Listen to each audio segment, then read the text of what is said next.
Hi everyone, it's 9th January today, and just a little video of what we're up to this week.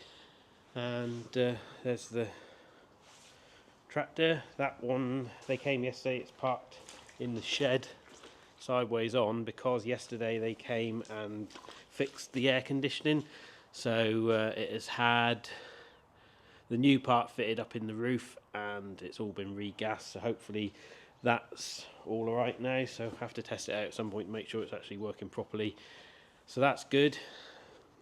Got to mill corn this morning because we've run out of, well, we haven't run out of rolled barley, but we will in the next few days, so we're going to do that in a minute.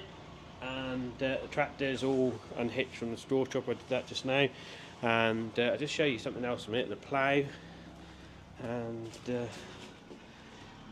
we've got a job to do on the plough. It's quite a serious one.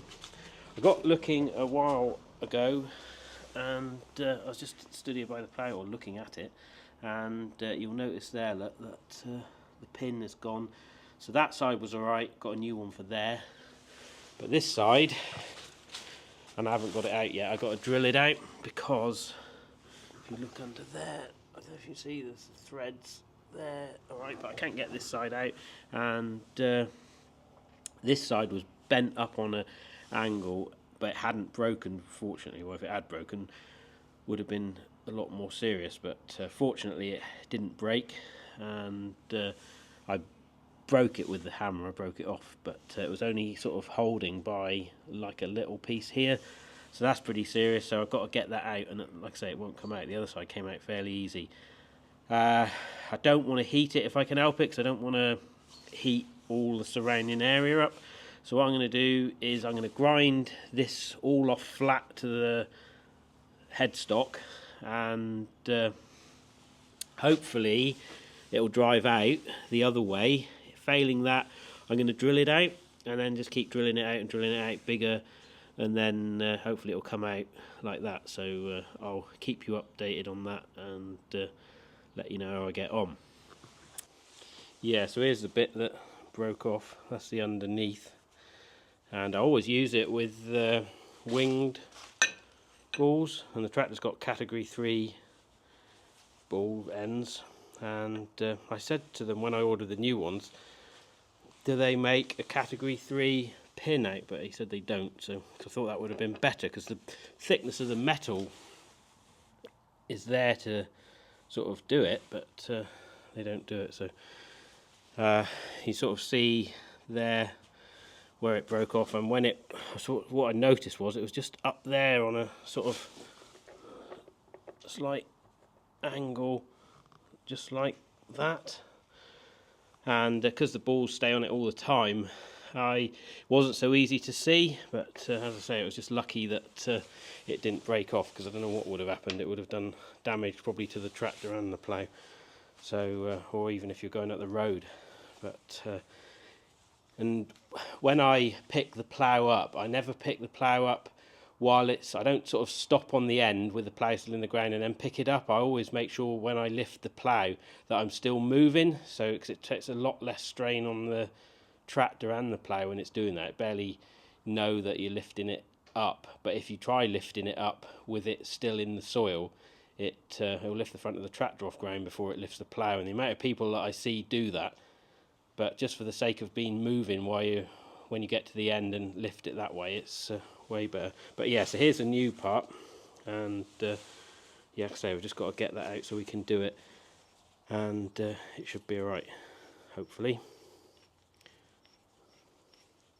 But that part was £58, I think. I'll check that again to make sure I'm right, but I think it was £58 plus VAT. I don't think it was including, but so I've ordered 2, so I've got 1 for each side, but it's a lot of money.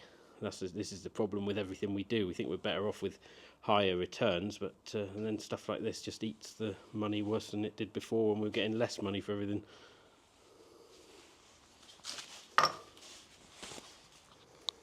Right, so we're gonna, like I say, we're gonna mill corn now, so that's our next job. I'll get a little bit of footage of that, and the sun is shining, which is nice. Yesterday we didn't get it here, but sort of just a little bit further up the county, It was snowing, and we sort of had a bit of sleet here, but it's looking alright now. There are some rain coming through again tomorrow, which is Friday I think, but generally from next week on, or sort of through the weekend, the weather is looking a lot better, so that's why I sort of want to get the plough fixed and want to get some hedge trimming done.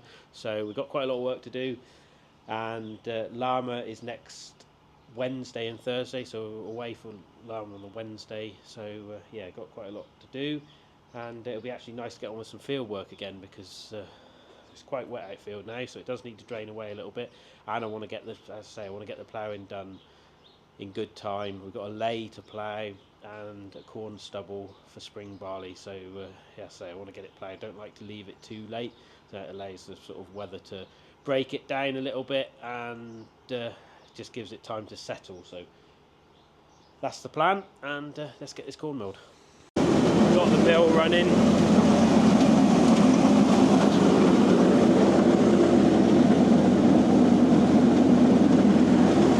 We always mill it into the trailer like that, it just works well. So we'll have like 5.5 bucketfuls, will fill that trailer right up.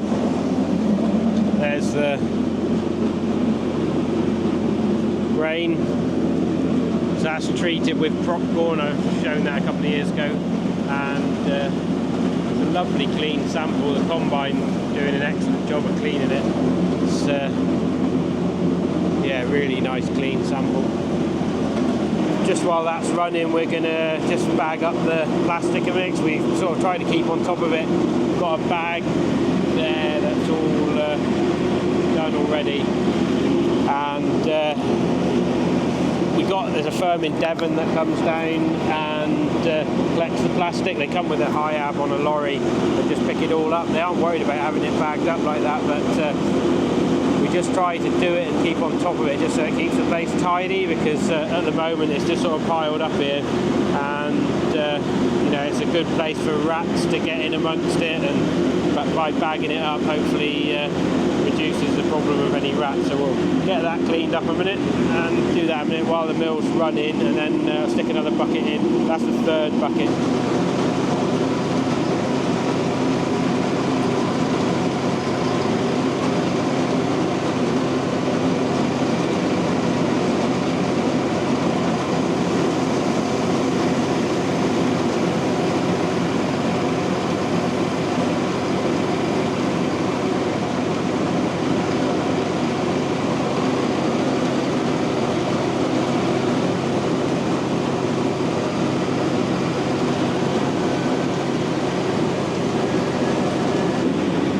We tidied out, there's a few more there, we're just leaving them to dry out a little bit before we put them in the bag. So it's all that lot that I just showed you just now is gone in there, and there's still space. And hello, alright? Just got the last half bucket full now going in.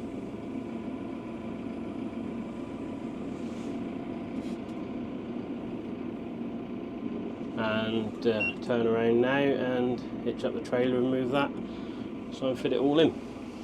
So yeah, the mill will do about 3 tonne an hour. Yeah, I'll show you a sample of it in a minute.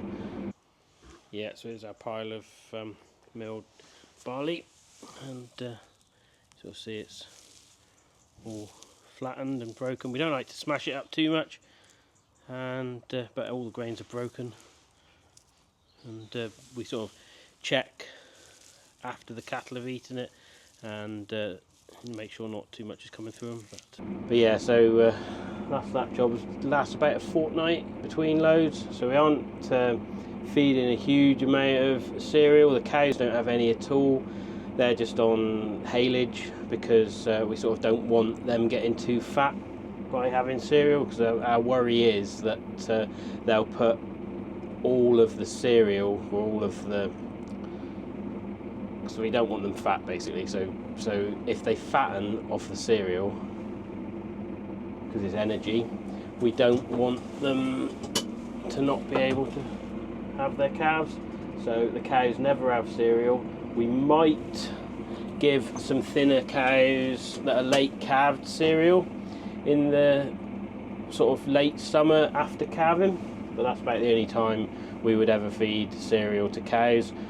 All the younger animals are having high protein haylage or silage, or haylage really, so they're all having that, and they have rolled barley as well. And the sort of store cattle that are sort of 18 months old, they're on rolled barley and good quality haylage as well.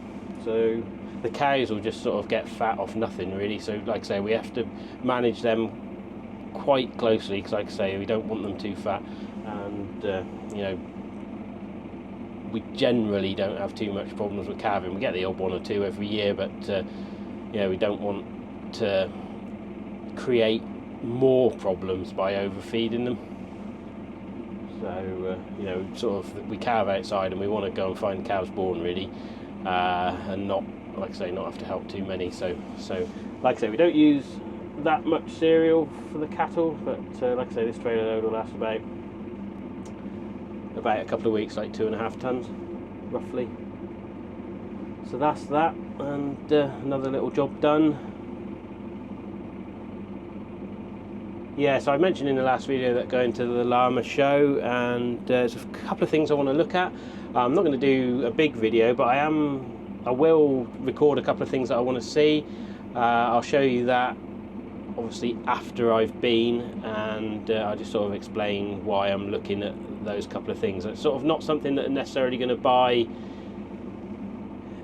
in the near future, but it's something that one particular thing is something that I'd like to buy at some point, but we'll just have to see how things go with the finances, and don't really want to buy anything else on finance at the moment. This tractor's still on finance, and the straw chopper is on finance as well. That's half paid for, but yeah, so at the moment, till there's a bit of uncertainty around with everything, the way farming is at the moment, so certainly don't want any more debt. But yeah, so just a couple of things I want to look at. I'll show you that, and just a few sort of things that interest me at llama really, and yeah, just make a little video. Right, please remember to like the videos and subscribe if you don't already, and thanks for watching, and I'll be back with another video soon after llama.